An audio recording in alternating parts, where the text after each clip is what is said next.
স্বামীহারা lovely Akter, তাই কোনো সান্ত্বনাতেই থামছে না তার এই আহাজারি।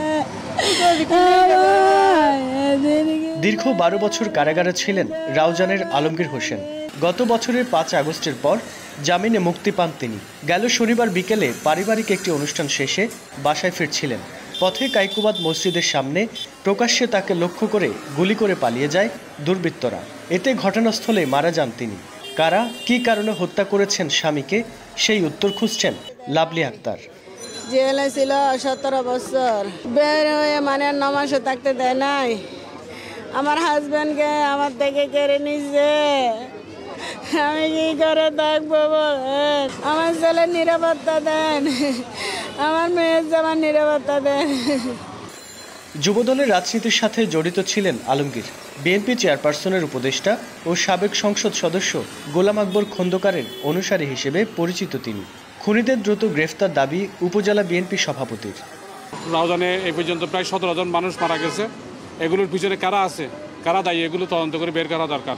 বিশেষ করে এই হত্যাকাণ্ডের আমরা বিচার চাই। এর পিছনে যেই থাকুক না কেন, যেই গডফাদার থাকুক না কেন, আমরা চাই নিরপেক্ষ বিচারের মাধ্যমে, নিরপেক্ষ তদন্তের মাধ্যমে তাদেরকে বিচারের আওতাধীন করে আনা।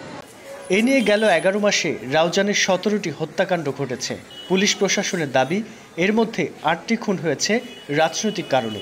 প্রকাশ্যে একের পর এক হত্যাকাণ্ডের ঘটনায় আতঙ্কিত স্থানীয়রা। যেভাবে মানুষ মারা হচ্ছে পিঁপড়াও মারে না। এই মানুষ মারার পিছনে মূল কারণ হচ্ছে প্রশাসনিক ব্যবস্থা দুর্বল।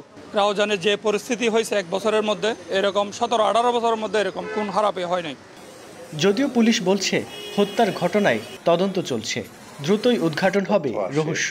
তো আমাদের কাছে যে প্রাথমিকভাবে মনে হয়েছে যে এটা আধিপত্য বিস্তারকে কেন্দ্র করে কথিত দুই গ্রুপের মধ্যে মানে বলা যায় যে এক ধরনের আধিপত্য বিস্তার কেন্দ্র করে এই ধরনের একটা ঘটনা ঘটেছে। প্রাথমিকভাবে আমরা তথ্য পেয়েছি, বাট পরবর্তীতে মামলা এবং আসামি গ্রেপ্তার, পাশাপাশি তদন্ত শেষে বলা যাবে যে আসলে প্রকৃত কারণটা কী ছিল। নিহত আলমগীর রাউজান পৌরসভার 9 নম্বর ওয়ার্ডের তালুকদার পাড়ার বাসিন্দা। রুকন উদ্দিন, স্টার নিউজ, চট্টগ্রাম।